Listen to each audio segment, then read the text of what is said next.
여기 지옥 가면 한 방에 가는 거예요. 불교는 뭐 지옥이 136개. 혀를 뽑아 쟁기로 혓바닥을 갈아. 가마솥까지 불로 막 끓고 있는 데다가 집어넣는다. 종교 자체가 불안을 팔았다고까지 할 수 있는데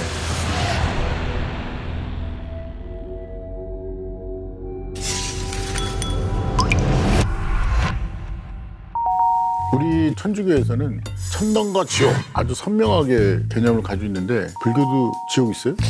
불교는 뭐 지옥이 136개. 우리는 딱 하나인데. 우리가 지금 받아들이는 지옥 세계 이야기들은 조금 이제 후대 많이 살이 붙여지고요. 좀 섞였죠. 도교나 이런 거. 큰 지옥 아래 이제 쪼잘쪼잘한 소지옥 이제 돌아가셨습니다.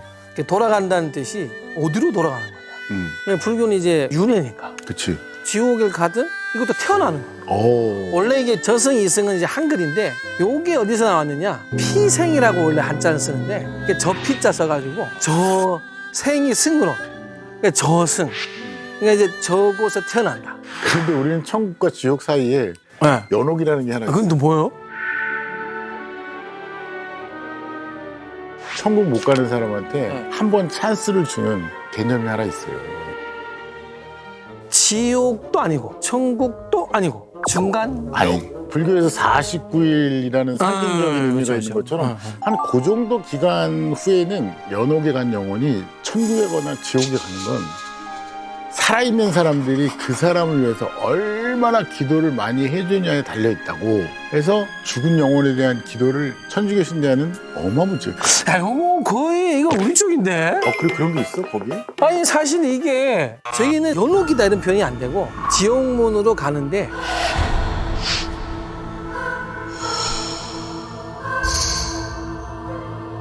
기본 49일 거기서 심판을 받고 심판관 앞에 7일마다 가니 그 7일마다 심판관 가기 전에 열심히 남아있는 가족, 자식들이 기도하고 좋은 일을 하려고 하는 거죠. 기본은 49일.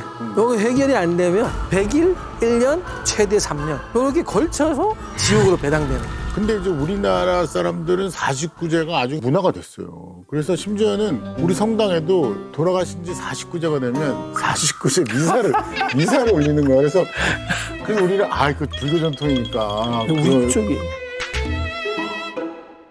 일단 그러면 거기는 아주 지옥도 대자대비하시네. 대자대비다. 아니, 천주교가 살벌할 것 같아. 불교가 더 살벌할 것 같아요. 여기- 지옥 가면 한 방에 가는 거예요.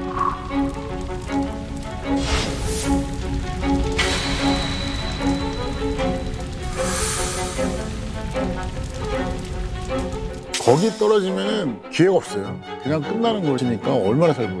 그러니까 연옥이 있구나, 연옥. 그치, 연옥 찬스가 한 번 근데 있는데. 뭐 그래도 일단 한번 우리 일단 숫자가 136개니까 어디가 좀 더 가면 안 될 곳인가. 길고 짧은 거는 한번 해봐야죠.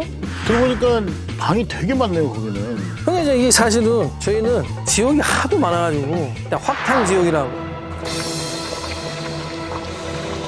가마솥까지 불로 막 끓고 있는 데다가 집어넣는다. 그 염라대왕 앞에 가면은 업경대라고. 요게 이제 거울 앞에 딱 가면은 뭐 사람 속인 거, 바람 핀 거, 돈 뺏은 거, 본인의 잘못들이 그 거울에 다 뜨는 거야. 그래가지고 혀를 뽑아서 그걸 소를 데리고 와서 쟁기로 혓바닥을 갈아. 또 이제 오관대왕이라고 업칭이라고 있어. 업의 저울. 요 저울에 딱 올려서 저울 따라서 이제 죄를 받는.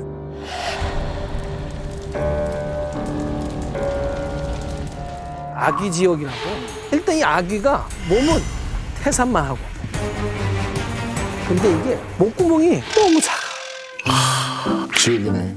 그리고 식도에 바늘이 있어가지고 이게 음식을 먹으려 들면 이게 찔러가지고 못 먹는 애들. 근데 우리는 그냥 불지옥이라 그러니까 불이야? 그냥 불만 떼요. 우리. 야, 정말 이 많은 이야기들을 절에서 지금도 가리켜요?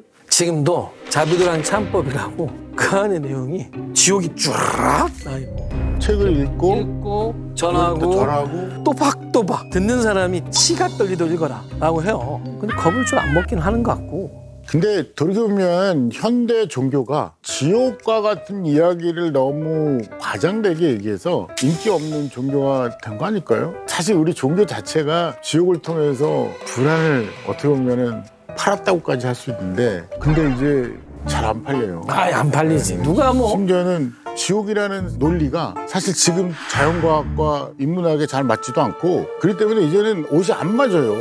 차라리 요즘은 이런 생각 같아요. 지옥의 겁도 좀 먹었으면 좋겠다. 지옥을 안 믿게 된 게 또 안타까워. 실제로는 부처님 초기 당시에도 사실은 지옥이라는 이야기는 없어요. 인과응보라는 이야기를 할 때 내가 착한 일을 하면은 그냥 바로 눈앞 착한 일의 결과가 오면 되죠. 근데 이 사회가 좋은 일이 안 와. 그런 거에 자꾸 저는 이렇게 착한 일 했는데 이거 어떻게 된 거예요? 자꾸 우리 같은 사람들이 달래야 되잖아. 걱정하지 마. 쟤는 지금 안 받아도 쟤 나중에 법 받을 거다. 그러니까 나중에 받는 이야기가 많아지면 많아질수록 이쪽으로 더 많이 풍성이 나가는 포죠. 결국은 이 모든 게 자기를 어떻게 알아차리고 바라보고 사느냐. 내가 지금 나를 못 알아보고 못 알아차리고 내가 어떻게 사는지를 모르니까 자기 양심 거울 못 보는 삶을 안 사는 거죠. 그렇죠. 사실 천당은 너 마음 안에 있으니 지금 네가 자선을 베푸고 사랑을 하게 되면 네 마음속에 평정심이 생기고 그 평화를 누리는 것이 바로 천국이다. 가만히 성경을 다시 보고 나면 지옥 얘기가 별로 나오지도 않는데 괜히 사후세계 잘 모르면서 미정미적 사는 것보다 천국은 내 마음 안에 있다.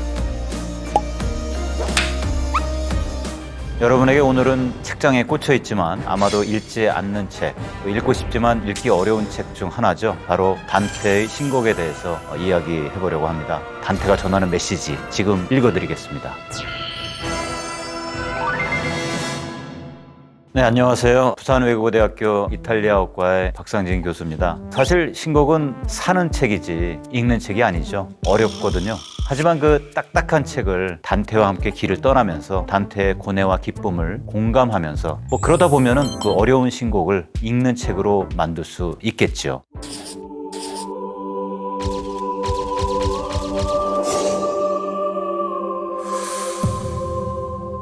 단테는 지옥에서 천국으로 여정을 펼쳤습니다. 그러면서 우리가 살아가는 동안에 만날 수 있는 수많은 애틋한 사연들을 보고 듣게 되고 또 정말 두렵고 피하고 싶은 그런 무서운 죄악들을 아주 낱낱이 목격을 하게 되죠. 사실 그 당대의 신곡을 접했던 많은 사람들은 단테가 신곡에서 들려주는 이야기를 진짜 현실이라고 믿었다고 하죠. 어느 정도였느냐? 베로나라는 도시가 있죠. 거기에 단테가 이렇게 좀 지나갈 일이 있었는데 단테가 원래 피부가 좀 검었다고 해요. 그다음에 머리카락 수염이 좀 곱슬곱슬했는데 단테가 지나가는 걸 본 여인들이 저 사람이 지옥에 가서 그 지옥의 불길에 그렇게 타고 그을렸대잖아. 이런 식으로 막 수군거렸다고 합니다. 그 정도로 단테의 그 저승 여행이 실감나게 당시에 읽혔다고 하죠. 그러다 보니까 수많은 예술가들이 이 신곡에서 영감을 얻어서 작품을 만드는 경우들이 많았죠. 로댕이라든가 미켈란젤로라든가 보티첼리 또 블레이크, 굉장히 많은 사람들이 신곡에서 영감을 받아서 창작을 하기도 했죠. 우리가 왜 단테와 신곡에 대해서 이야기를 해야 될까요?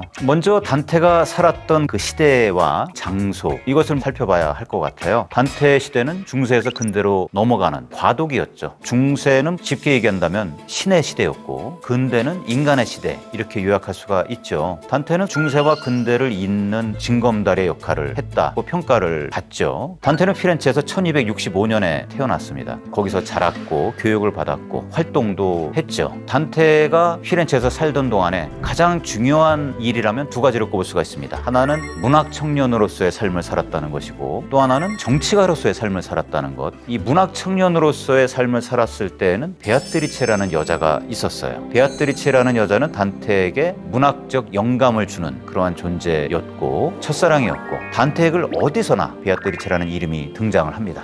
사실 베아트리체가 1290년에 세상을 떠나게 됩니다. 그로 인한 상실감이 아주 컸죠. 베아트리체를 잃은 상심, 이것을 이기기가 힘들어서 잠시 문학을 접게 됩니다. 잠시 문학을 접은 단테가 정치가로서의 이제 경력을 시작을 하게 됩니다. 그래서 불과 7, 8년 지나서는 피렌체를 대표하는 최고위원의 자리까지 오르게 되죠. 그런데 그 당시에는 정파들 간의 싸움이 굉장히 격렬했고 또 복잡했습니다. 단테도 역시 이제 정치인으로서 정당에 속해 있었는데 그 정당이 반대파로부터 정치적인 패배를 당해서 축출을 당하게 되죠. 단테도 역시 피렌체에서 쫓겨나게 됩니다. 추방을 당해요. 그 당시 어떤 한 도시에서 추방을 당한다는 것은 더 이상의 사회적인 삶을 살 수 없다는 것을 의미를 했습니다. 추방을 당해서 단테는 더 이상 피렌체에 돌아가지를 못하게 돼요. 그리고 거의 20년 동안 정처 없는 망명자의 삶을 살아가게 되죠. 근데 그런 과정에서 단테가 했던 것은 딱 한 가지였습니다. 글을 쓰는 것이었죠. 신곡은 단테가 추방을 당하고 3, 4년쯤 후부터 시작을 했다고 하죠. 그리고 죽기 바로 전에 완성을 하게 됩니다. 자, 단테는 신곡을 쓰면서 자기 자신을 주인공으로 등장을 시킵니다. 그래서 나라고 표현을 하면서 지옥과 연옥과 천국을 여행하는 순례자로 자기 자신을 등장을 시킵니다. 재미나게도 지옥을 먼저 여행을 하게 되죠. 그리고 떠나는 때가 저녁이에요. 굉장히 쓸쓸합니다. 그 심정을 이렇게 표현을 합니다. 에 이어서 루노, 늘 혼자였다. 날은 저물어 가고 어둑한 하늘은 땅 위의 생명들을 그 고달픔에서 놓아주고 있는데 나 하나 홀로 나아갈 길, 연민과 치를 전쟁을 준비하고 있었으니 그르침이 없는 정신은 이를 말해주리라. 자, 여기서 우리가 봐야 될 게 단테는 늘 혼자였다라는 점을 강조하고 싶어요. 단테의 그런 처지, 또 외로운 마음, 그럼에도 불구하고 단테는 길을 걸어가리라 다짐을 합니다. 길을 걸으면서 단테가 갖게 될 마음이 가장 대표적인 게 연민이죠. 연민과 전쟁을 치르겠다 이렇게 얘기를 했는데 그것은 연민이 그를 사로잡는 만큼이나 반대로 연민에 너무 휘둘리지 않아야 되겠다 이런 결심이기도 합니다. 연민에 너무 휘둘리다 보면은 지옥이든 연옥이든 천국이든 거기에서 만나게 되는 수많은 사람들 또 사건들 이런 것들을 잘 관찰을 하고 냉정하게 판단을 하고 우리에게 잘 전달을 해줘야 될 텐데 그런 일을 제대로 못할 수도 있다는 거예요. 그러니까 연민에 휘둘리지 않고 우리에게 잘 전달을 하겠다 다짐을 하고 있는 것이죠. 자, 단테가 이렇게 저승 여행을 하면서 늘 길잡이를 앞세웠어요. 왜 단테가 길잡이를 필요로 했던가 라는 것을 생각을 해보면 거기에도 깊은 메시지가 있는 것 같아요. 자, 단테의 길잡이는 크게 두 사람이었습니다. 한 사람은 베아트리체였고 또 한 사람은 베르길리우스였죠. 베르길리우스는 로마의 시인이었죠. 단테가 굉장히 존경했던 그런 시인이었고요. 하지만 그리스도를 알지 못했고 또 세례도 받지 못했고 그래서 덕이 많은 그런 삶을 살았음에도 불구하고 지옥의 림보라는 곳에 갇혀 있습니다. 단테가 어두운 숲에서 잠에 취해서 헤매고 있을 때 단테를 구하기 위해서 베르길리우스가 나타납니다. 그런데 이 베르길리우스가 단테에게 이 어두운 숲에서 벗어나기 위해서는 너는 지옥과 연옥을 먼저 방문을 해야 된다. 그리고 나서 천국으로 올라갈 수가 있다. 이렇게 이야기를 합니다. 천국에 올라간다. 그러기 위해서는 즉 죄, 고통 이런 것을 우리가 알아야지 우리가 선해질 수 있고 또 행복을 누릴 수 있다는 거예요. 사실 지옥은 우리 지하에 묻혀있는 그런 지하 세계이고 연옥은 우리 지상에 산처럼 솟아있는 세상이죠. 그래서 이 지옥의 특징은 영원한 고통이에요. 그러니까 죄를 씻을 수 없는 사람들이 지옥에 떨어져서 영원한 고통에 시달리게 되는 거죠. 반면에 연옥은 죄를 씻는 곳이에요. 그리고 천국은 지구로부터 분리되어 있습니다. 자, 베르길리우스가 단테를 데리고 이제 지옥과 연옥으로 떠나려고 하는데 단테가 굉장히 망설이게 돼요. 왜냐하면은 지금 단테가 여행하려고 하는 그곳은 사실 죽은 자들의 세계입니다. 그런데 단테는 지금 살아있는 몸을 하고 여행을 해야 되는 거죠. 자기가 사도 바울도 아니고 아이네아스도 아니다. 이 두 사람은 살아있는 몸으로 저승을 여행했던 사람들이에요. 그래서 나는 아이네아스도 아니고 바울도 아닌데 내가 어떻게 감히 이런 여행을 할 수가 있겠습니까? 하니까 베르길리우스가 하는 말이 이것은 너 혼자만의 그런 일이 아니다. 사실은 내가 림보에 앉아있는데 베아트리체가 천국에서부터 지옥에까지 내려와서 거기에 있는 베르길리우스에게 얘기를 하는 겁니다. 단테가 어두운 숲에서 헤매고 있는데 빨리 가서 단테를 구해서 이 천국까지 데리고 올라오세요. 그러기 위해서 당신은 단테를 지옥과 연옥 안내를 하셔야 됩니다. 그리고 연옥의 꼭대기 거기까지 인도를 하면 거기서 천국을 안내를 하게 될 겁니다. 그러면서 나를 당신에게까지 보낸 사람은 따로 있다 이렇게 얘기를 해요. 그러니까 성모 마리아가 우선 어두운 숲에서 헤매고 있는 단테를 보고 굉장히 불쌍하게 여기신 거죠. 그래서 루치아를 불러서 어서 가서 저 단테를 구해라 라고 하신 거죠. 그러니까 베아트리체는 그 명령을 받들어서 지옥으로 한 걸음에 내려와서 베르길리우스에게 부탁을 해서 단테를 안내하라고 이렇게 합니다. 그러니까 단테 뒤에는 성모 마리아, 루치아, 베아트리체, 베르길리우스 이런 아주 대단한 인물들이 길자비로서의 그런 진영을 갖추고 있는 셈이죠. 근데 사실은 잘 생각해 보면은 이런 길자비들은 신곡에 나오는 인물들이죠. 그리고 신곡은 단테 자신의 창작물이고요. 그러니까 성모 마리아든 루치아든 베아트리체든 베르길리우스는 다 단테 자신의 분신이라고 볼 수가 있겠죠. 그러니까 내가 나를 이끌게 만드는 것. 그것은 곧 자신의 생각하는 힘을 통해서 자기 스스로를 이끌어 나간다는 것을 의미를 하는 겁니다. 생각을 해야지 우리가 인생을 똑바로 살아나갈 수가 있는 거죠. 단테가 연옥에 도착을 했을 때 해가 떠오릅니다. 그 해를 받아서 단테가 그림자를 이렇게 드리워요. 그래서 연옥의 영혼들이 그 그림자가 생기는 것을 보고 너무 깜짝 놀라가지고 당신은 살아있군요 이렇게 놀랍니다. 사실 연옥의 영혼들은 육체가 없기 때문에 그림자가 안 생겨요. 거기서 단테가 어떤 깨달음을 얻죠. 햇빛이라는 것은 하느님의 은총인데 그 은총을 받으면서 동시에 그 은총의 빛을 그림자로 어둠으로 만들 수 있는 그런 존재라는 거예요. 인간은 세상이 하느님의 섭리로만 이루어져 있다고 한다면 아무런 걱정이 없겠죠. 하지만 하느님은 우리 인간에게 의지라는 선물을 또한 주셨죠. 그 의지는 어느 때는 섭리도 능가해요. 그러니까 그 정도로 인간의 의지가 강하다는 거죠. 인간은 죄를 지을 수도 있고 짓지 않을 수도 있는 그런 존재다라는 거죠. 이것은 단테 역시 의지와 실천으로 이루어지는 어떤 그런 자기 자신의 여행, 이것이 곧 우리의 삶의 여행이기도 하다라는 것을 얘기해주고 있는 것이죠. 자, 저는 그 나그네로서의 단테를 떠올립니다. 날이 저물어가는 저녁에 지옥 여행을 떠나는 나그네, 새벽에 해가 찬란하게 떠오르는 그런 데 연옥에 도착하는 나그네, 또 햇빛이 가장 밝게 빛나는 시각에 천국에 들어서는 그런 단테. 거의 20년 가까이 신곡을 쓰면서 단테는 자신에 대해서 또 사회에 대해서 또 인간에 대해서 생각을 거듭했죠. 그리고 무엇보다도 글이 자신을 위해서인 것만이 아니라 그 글을 읽는 모든 사람들을 위한 것이다, 이런 생각을 한 번도 잊은 적이 없었어요. 그래서 사회적인 소통을 굉장히 중요하게 여겼죠. 그 당시에 대다수의 사람들은 문맹이었기 때문에 문자를 읽을 수가 없습니다. 그리고 책도 굉장히 귀했죠. 그런데 단테는 무엇을 생각했습니까? 자신에 대한 성찰, 세상에 대한 성찰, 인간에 대한 성찰, 이런 것들을 가능한 한 많은 사람들에게 알려야 되는 거예요. 그러기 위해서 단테는 신곡을 이탈리아어로 썼습니다. 이탈리아로 썼다는 것이 뭐가 그렇게 중요할까 이렇게 생각할 수 있지만 그 당시를 생각하면은 세상을 이렇게 움직여 나가는 언어는 라틴어였어요. 지배계층의 언어였죠. 하지만 지배계층에 속하지 않는 대다수의 사람들은 라틴어를 몰랐고 또한 읽을 줄도 몰랐습니다. 그러니까 단테는 지배계층이 아닌 그런 다수의 사람들을 위해서 이 신곡을 쓰겠다는 결심, 이것이 이제 이탈리아어를 선택하도록 만들었다는 거죠. 더군다나 이 문자보다는 말로 하고 귀로 듣는 그런 형태로 이 낭송의 형태를 통해서 신곡이 많은 사람들에게 보급되기를 원했던 거죠.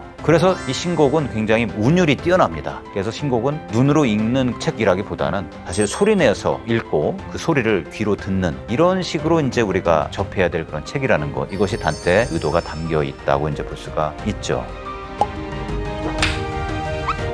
여기 들어오는 자 희망을 버려라. 근대 조각가의 아버지인 로댕이 남긴 시대의 걸작, 바로 지옥의 문입니다. 지옥의 참상은 너무나 처절한데요. 남편들을 죽인 죄로 지옥에 떨어져 자식들이 죽어가자 그들의 시신을 먹었다고 합니다. 로댕이 재능 있는 까미유를 이용했다고 생각하는데 살아있는 사람 몸에 틀을 떠서 만들었다는 거예요. 무시무시한 세계를 살펴보도록 하겠습니다.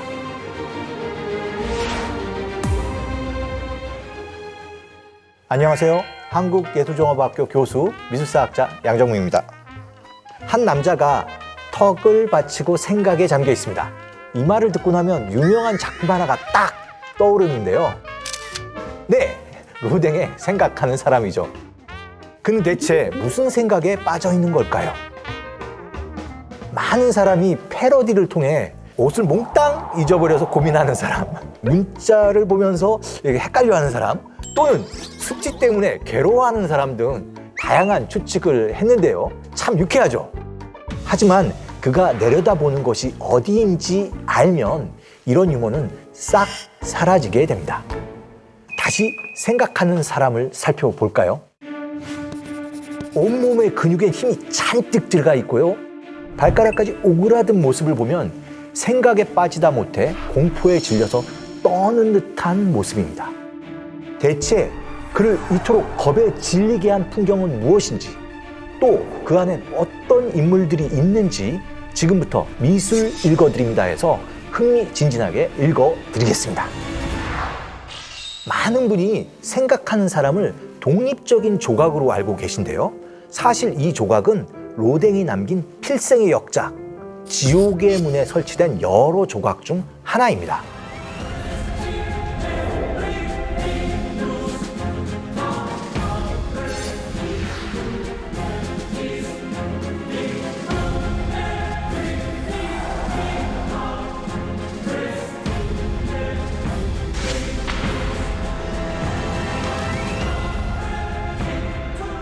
지금 보시는 것이 바로 로댕의 지옥의 문입니다.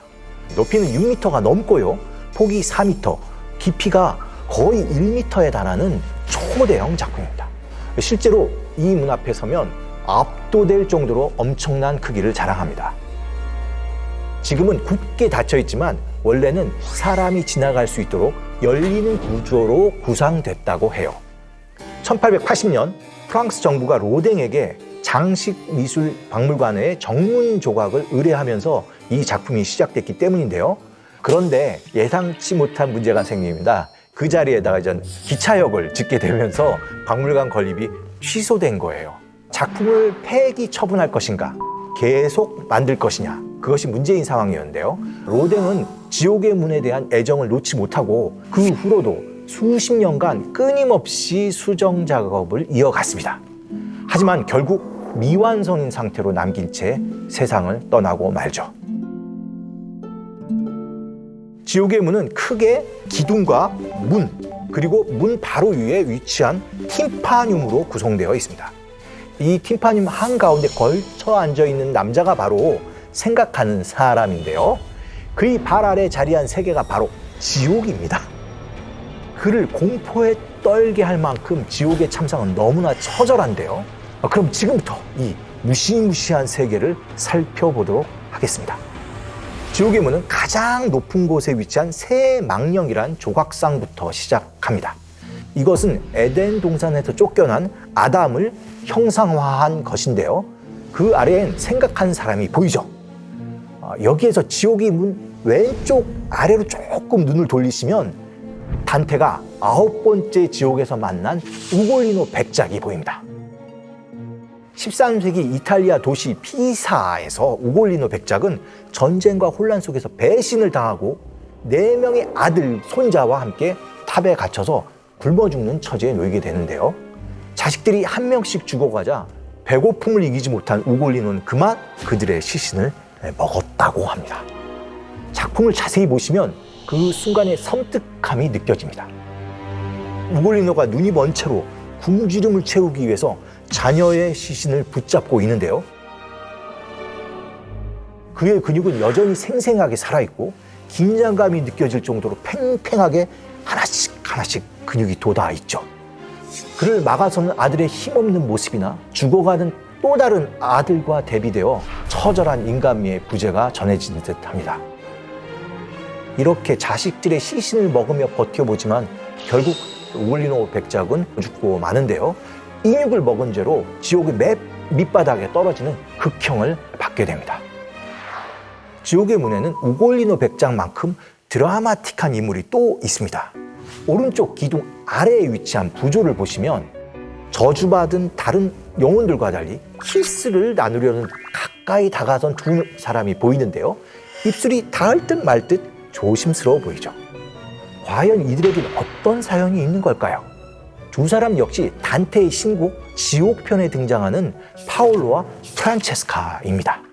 아름다운 여인 프란체스카는 정략 결혼으로 절름발이인 조반니를 남편으로 맡게 됩니다.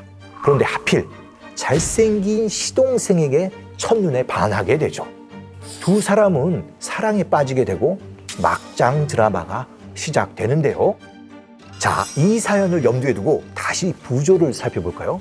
로댕은 이 키스 장면이 얼마나 마음에 들었든지 이 조각을 청동으로 따로 제작하고 대리석으로도 만듭니다.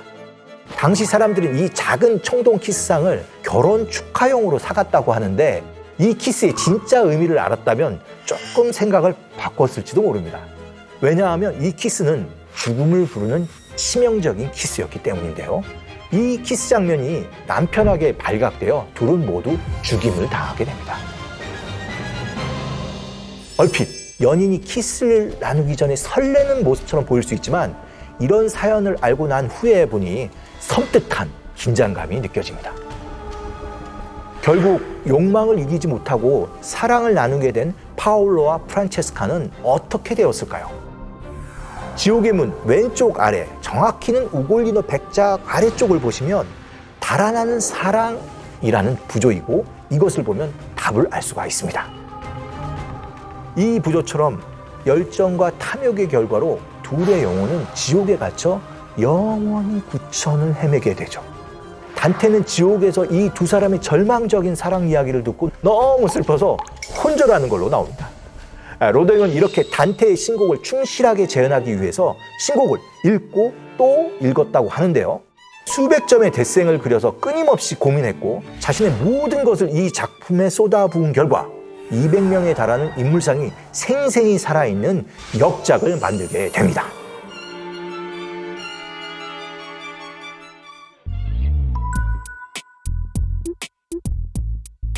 다나이드라는 작품이 있는데요. 다나이드는 그리스 신화에 나오는 다나우스의 딸들을 의미하는데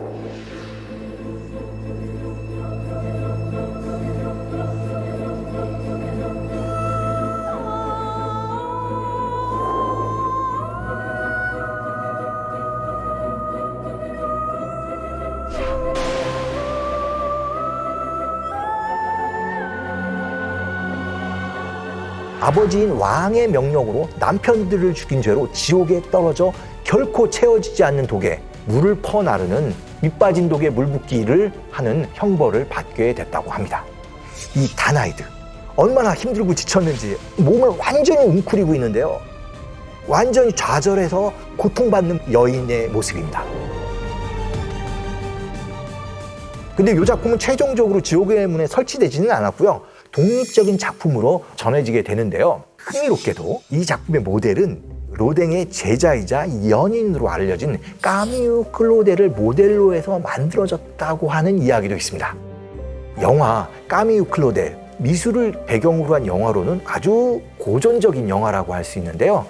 이 영화를 보면 까미유 클로델과 로댕의 관계가 화학적 반응을 일으키는 바로 그 계기가 까미유 클로델이 스스로 모델이 되는 그 장면입니다. 사실 이 두 사람의 관계는 굉장히 복잡합니다. 제자이자 조수이자 작품에 영감을 주는 뮤즈로 알려져 있는데요. 두 사람이 만나는 시점이 바로 로댕이 한창 지옥의 문을 만들고 있을 때였습니다. 까미유를 처음 만나게 될 때 그녀의 나이는 19살, 그리고 그 다음에 20살부터 로댕의 조수로 일을 하게 되는데요. 그럼 이때 로댕의 나이는 몇 살이었을까? 44살이었으니까 24살이라는 어마어마한 나이 차이를 가지고 있었습니다. 많은 사람이 로댕이 재능 있는 까미유를 이용했다고 생각하는데 두 사람이 나눈 편지를 보면 사랑하는 관계가 분명했던 것 같습니다.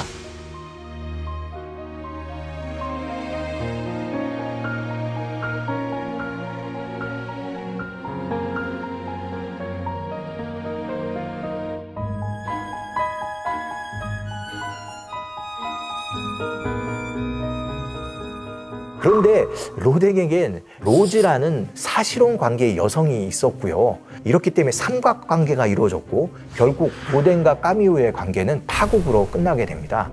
까미유 클로데의 작품 중에서 굉장히 유명한 작품이 하나 있는데요. 인생을 되돌아보는 의미의 성숙의 시대라는 작품인데 중년의 남자가 늙은 여인에 의해 끌려가고 젊은 여자가 그 뒤에서 애원하는 모습입니다. 얼핏 보면 로댕과 까미유 클로델 그리고 로즈의 삼각관계를 드러낸 모습으로 보이는데요.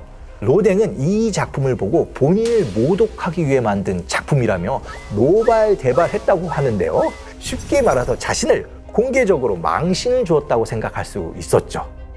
너무 안타깝게도 이후 까미유 클로델은 조각가로서 매우 힘든 시기를 맞게 됩니다. 사람들은 까미유 클로델의 작품을 로댕의 아류로만 생각을 하고 그녀의 개성을 인정하지 않았던 것이죠.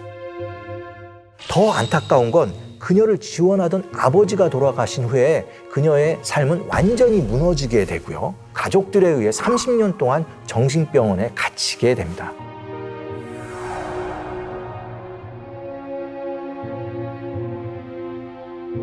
그나마 다행인 건 오늘날에는 로댕만큼 실력을 가진 천재적 조각가로 재평가받고 있다는 것인데요. 그녀의 고향에는 까미유 클로델 미술관이 얼마 전에 생기기도 했습니다.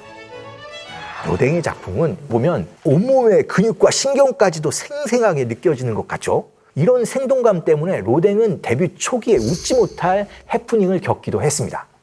때는 로댕이 조각을 배우기 위해 이탈리아로 일종의 그랜드 투어를 떠난 후 살롱전에 청동시대란 작품을 출품한 후에 스캔들이 벌어지게 됩니다. 이 작품이 공개되고 이상한 루머가 퍼지게 되는데요. 그 루머라는 게 진짜 황당합니다. 이 조각가가 너무 실력이 없어서 살아있는 사람 몸에 틀을 떠서 만들었다는 거예요. 여기서 간단하게 로댕이 어떻게 청동 조각을 만들었는지 설명해 드릴게요. 보통 대리석 조각을 할 경우에는 미켈란젤로처럼 망치와 정을 가지고 돌을 깎아내면서 조각을 하는데요. 그런데 청동은 만드는 방식이 전혀 다릅니다. 먼저 찰흙을 붙여서 틀을 짜고요. 이걸 석고로 뜬 후 거푸집을 만들어 그 다음에 청동물을 붓는데요. 사람으로 틀을 짰다. 생각만 해도 끔찍한 일이죠. 그만큼 로댕의 조각이 사실적이고 생생했다는 얘기일 텐데 당시 로댕은 이런 루머가 너무 억울했을 겁니다. 그래서 실제 모델도 보여주고 습작도 보여주며 자기가 직접 모델을 놓고 만든 것이라는 것을 입증해 봤지만 사람들은 잘 믿지 않았고요. 어쨌든 불행인지 다행인지 이 루머가 펴지면서 로댕은 나이는 이미 30대를 넘어갔지만 화제의 루키로 떠오르게 됩니다. 지금으로 말하면 일종의 노이즈 마케팅이 통한 거라고 할 수 있을 겁니다. 로댕의 작품을 다른 작가의 작품과 비교해보면 그 이유를 쉽게 이해할 수 있을 것 같습니다. 로댕의 우골리노 백작과 그의 자식들, 그리고 장 바티스트 카르포의 우골리노와 자식들, 이 두 작품을 비교 한번 해보시면 카르포 작품을 보면은 우골리노 백작이 단테의 신곡에서 나오듯이 너무 배가 고파서 자기 손톱을 물어뜯고 있는 그 장면을 아주 리얼하게 보이고 있고요. 고통받지 말고 자기를 먹으라고 하는 그 자식들의 애원하는 모습들이 아주 강렬하게 생생하게 조각은 되어 있지만 너무 디테일에 매몰되어 있다고 볼 수 있는 요소가 있는데요. 반면에 로댕은 장식적인 요소를 모두 걷어내서 문제의 본질만 표현하고 있다는 것을 확실히 느끼실 수 있을 겁니다. 모든 사람들이 지쳐서 완전히 정신을 잃고 있는 그런 과정에서 우골리노 백작만 마지막까지 식욕을 채우기 위해서 인육을 먹으려고 하는 그 좌절된 욕망과 표현력들을 그대로 드러내고 있다고 볼 수 있는데요. 이렇게 세부적인 요소보다도 이야기에 전달하려는 메시지에만 완전히 처착한 이런 표현이 로댕을 보다 현대적인 작가로 주목하게 만드는 가장 중요한 요소가 아닌가 그런 생각을 하게 됩니다.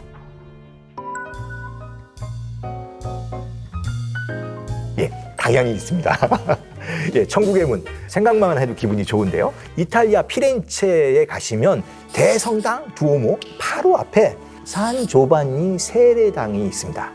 그 산 조반니 세례당 동쪽에 설치된 문이 너무나 아름다워서 미켈란젤로가 이 문을 보고 천국의 문이라고 명명을 했고요.